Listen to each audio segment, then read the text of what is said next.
Cyclotron. Cyclotron cyclotron क्या होता है? एक ऐसी मशीन होती है जिसकी सहायता से हम क्या करते हैं, क्या अवशिष्ट कण होते हैं या आयन होते हैं, उनको उच्च ऊर्जाओं तक त्वरित किया जाता है। त्वरित का मतलब जानते हैं? गति प्रदान की जाती है, त्वरण उत्पन्न किया जाता है। त्वरण का मतलब वेग उत्पन्न किया, तो बहुत उच्च ऊर्जा उत्पन्न की जाती है या बहुत उच्च ऊर्जा तक उनको त्वरित किया जाता है। इस मशीन का आविष्कार किया तो वैज्ञानिक थे 1934 में, क्या इन्होंने, लॉरेंस और लिविंगस्टन ने। इसमें क्या होता है कि जो मशीन होती है इसमें आवश्यक कणों को त्वरित करने के लिए क्या किया जाता है, विद्युत चुंबकीय क्षेत्र उत्पन्न किया जाता है या विद्युत चुंबकीय क्षेत्र आरोपित किया जाता है, जिसके कारण क्या होता है कि आवश्यक कण या आयन लगातार विद्युत चुंबकीय क्षेत्र में गति करते हैं और उच्च ऊर्जा क्या करते हैं, प्राप्त करते हैं। तो तब जब उच्च ऊर्जा प्राप्त की जाती है, उत्पन्न की जाती है, तो उसका उपयोग विभिन्न कार्यों में किया जाता है। इसका सिद्धांत क्या है? पहले इसकी रचना क्या होती है बच्चों की? इसमें दो अर्धवृत्ताकार, यहाँ पर चित्र बना रखा मैंने, दो अर्धवृत्ताकार धातु के बक्से होते हैं। इन धातु के बक्सों का नाम दिया है D1 और D2। इनको कहते हैं डीज। क्या कहते हैं? डीज। धातु के दो अर्धवृत्ताकार बक्से होते हैं। इन दोनों को एक दूसरे से अल्प दूरी पर रखा जाता है। इन्हें कहते हैं क्या? डीज। इनका नाम रखा है D1 और D2। इनके बीच जो खाली स्थान होता है वहां पर आयनों का स्रोत रखा जाता है। अब लिखा है मैंने एस फॉर सोर्स, आयनों का स्रोत रखा जाता है। तथा इस डी के लंबवत ये जो छोटे छोटे आप क्या सर्कल बना रखे हैं, ये चुंबकीय क्षेत्र को या विद्युत चुंबकीय क्षेत्र को प्रदर्शित कर रहे हैं। कुछ विद्युत चुंबकीय क्षेत्र आरोपित किया जाता है तथा इन डी को, ये डीज हैं, इनको उच्च प्रत्यावर्ती स्रोत लगभग 10⁵ वोल्ट का उच्च प्रत्यावर्ती स्रोत से जोड़ा जाता है। अब लिखा रेडियो आवृत्ति, अर्थात इस स्रोत की आवृत्ति रेडियो तरंगों की तरह उच्च होती है। लगभग 10 से 15 मेगाहर्ट्ज आवृत्ति की तरंगें उत्पन्न होती है, इसलिए इसका नाम रखा है रेडियो आवृत्ति दोलक स्रोत, अर्थात उच्च प्रत्यावर्ती स्रोत से जोड़ा जाता है। इसका सिद्धांत क्या होता है? इसका सिद्धांत अनुनाद की घटना पर आधारित होता है। अनुनाद आपने पढ़ा है, कक्षा 11 में ही पढ़ा है। अनुनाद जब किसी दोलन करने वाली वस्तु पर कोई बाह्य बल आरोपित किया जाता है तो एक स्थिति ऐसी आती है कि वस्तु की आवृत्ति और बाह्य बल की आवृत्ति दोनों क्या हो जाते हैं, बराबर। तो उच्च आयाम के दोलन होने लगते हैं या उच्च धारा प्रवाहित होने लगती है। तो वही सिद्धांत है यहाँ पर। रेडियो आवृत्ति प्रत्यावर्ती स्रोत, जो ये हमने प्रत्यावर्ती स्रोत से डीज को या साइक्लोट्रॉन को जोड़ा है, रेडियो आवृत्ति प्रत्यावर्ती स्रोत की या विभवांतर की आवृत्ति। इस डीज के भीतर जो अवशिष्ट कण है या आयन है जो गति कर रहे हैं, उनकी परिक्रमण आवृत्ति के बराबर होनी चाहिए। अर्थात इसको दूसरे भाषा में अगर कहूं मैं कि डीज में परिक्रमण करते हुए जो आयन है या अवशिष्ट कण है, उनकी परिक्रमण आवृत्ति इस स्रोत की आवृत्ति के बराबर होनी चाहिए। इसे अनुनादी प्रतिबंध भी कहते हैं। क्या कहते हैं? अनुनादी प्रतिबंध। अब इसमें क्रियाविधि क्या होती है कि जब हम इस डी पर क्या करते हैं कि प्रत्यावर्ती स्रोत से जोड़ा जाता है, लगभग 10⁵ वोल्ट का विभवांतर आरोपित किया जाता है, तो यहाँ पर जो स्रोत है, आयनों का स्रोत, इसमें जो आयन है, धनायन, ये उस डी की ओर आकर्षित होते हैं जो तत्कालिक ऋणात्मक विभव पर होती है। अर्थात अब प्रत्यावर्ती स्रोत से आपने वोल्टेज लगाया, एक आपकी एक डी माइनस वोल्टेज पर होगी, दूसरी किस पर होगी, प्लस वोल्टेज। मैं मान लेता हूं हमारा D1 किस पर है, माइनस पर, और D2 किस पर है, प्लस पर। यहां से जो धनायन है उस डी की ओर आकर्षित होते हैं जो उस समय ऋणात्मक विभव पर होती है। अर्थात आयन पर जब वोल्टेज आरोपित होता है तो ये इस वोल्टेज के कारण ऋणात्मक टी की ओर आकर्षित हो जाते हैं।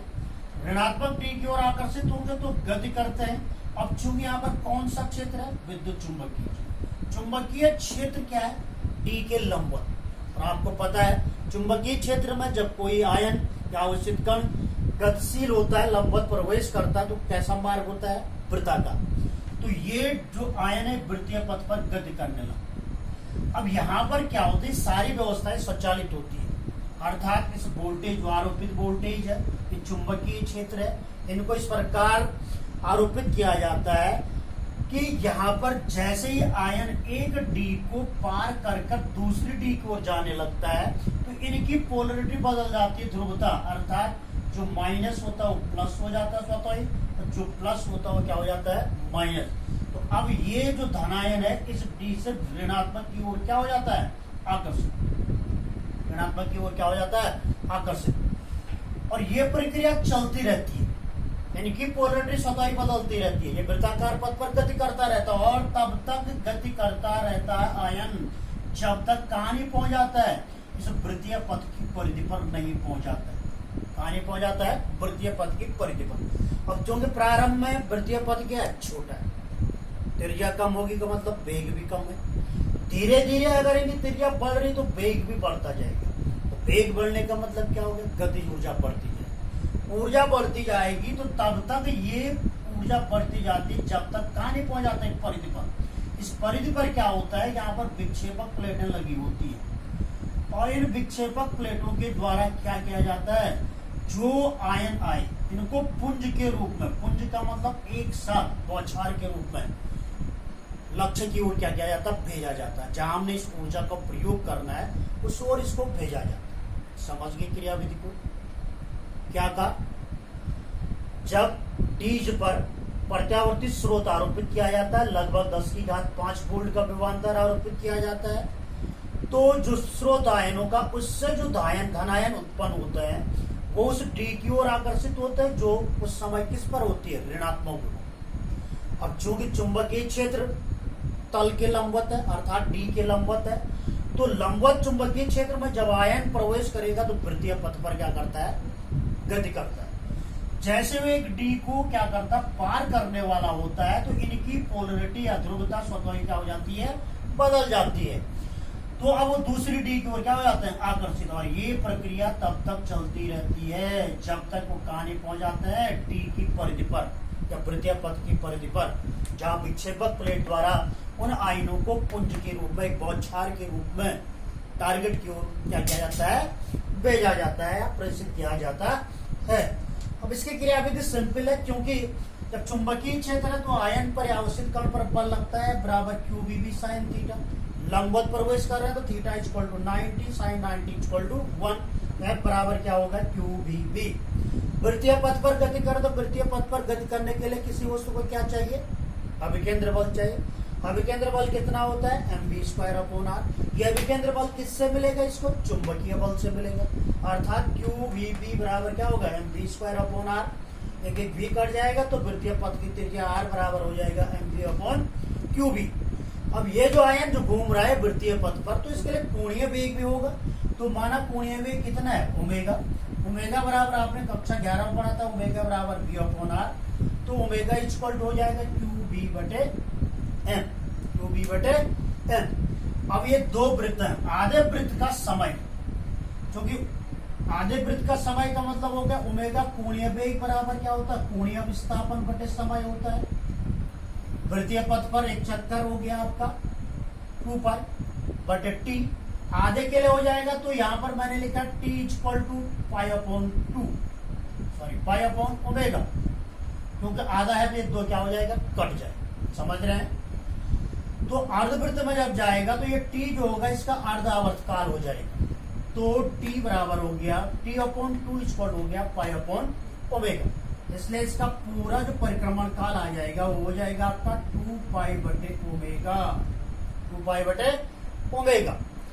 तो 2π/ओमेगा, ओमेगा का मान अगर रख देंगे तो ये हो जाएगा 2πm/ क्या हो जाएगा? QB। और अगर इसकी फ्रीक्वेंसी अगर निकालेंगे तो 1/t इक्वल हो जाएगा उल्टा QB/2πm। ये इसकी आवृत्ति का सूत्र हो जाएगा। अब हमने यहां पर पढ़ा है R बराबर mv/qb। अगर मैं इसका v निकालूंगे तो ये हो जाएगा QBR/m। QBR/m अब चूंकि जब वेग होगा तो गतिज ऊर्जा भी होगी, तो k बराबर क्या हो जाएगा, हाफ एम वी स्क्वायर। के इक्वल क्या हो जाएगा, हाफ एम वी स्क्वायर। तो इक्वल क्या हो जाएगा, 1/2 m इंटू वी स्क्वायर का मान q square V square r square upon M square. एक एक m क्या हो जाएगा, कैंसिल, तो k बराबर हो गया q square V square r square upon 2m। तो ये इसकी गतिज ऊर्जा हो जाएगी k equal to q square V square r square बटे 2m।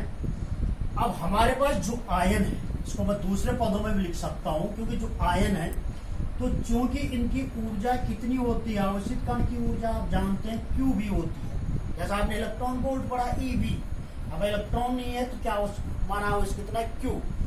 अगर आपको दिए गए फेरों की संख्या दी गई है, सपोज इसमें n चक्कर, कितने चक्कर लगाए, n चक्कर, तो ये हो जाएगा n क्यू वी। ये तो एक डीम है, तो पूरे चक्कर के लिए कितना हो जाएगा, पूरे चक्कर के लिए हो जाएगा, आधे चक्र के लिए n क्यू वी हुआ, तो पूरे चक्कर के लिए हो जाएगा 2n क्यू वी।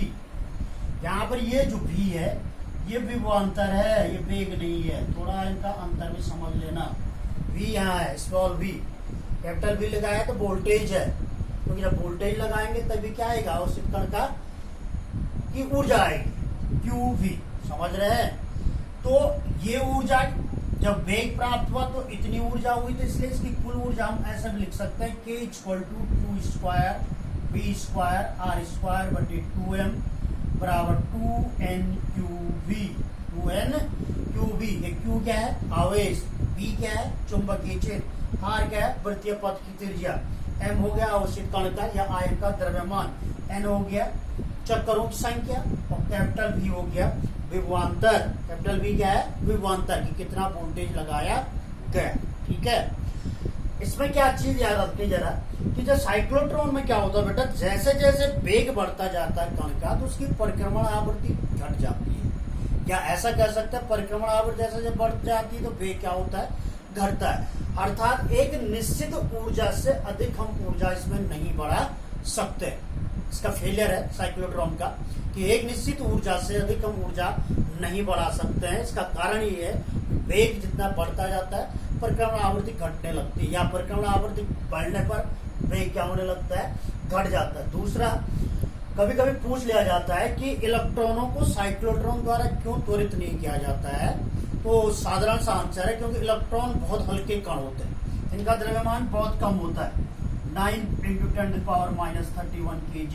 तो ये इतने हल्के कण हैं कि इनको जैसे इन पर वोल्टेज आरोपित किया जाता है साइक्लोट्रॉन, तो ये बहुत शीघ्रता से अधिकतम वेग प्राप्त करते हैं और तुरंत कहाँ पहुंच जाते हैं, परिधि पर। अर्थात इनको अधिक ऊर्जा तक त्वरित नहीं किया जा सकता है। समझ रहे हैं, पक्का, ओके।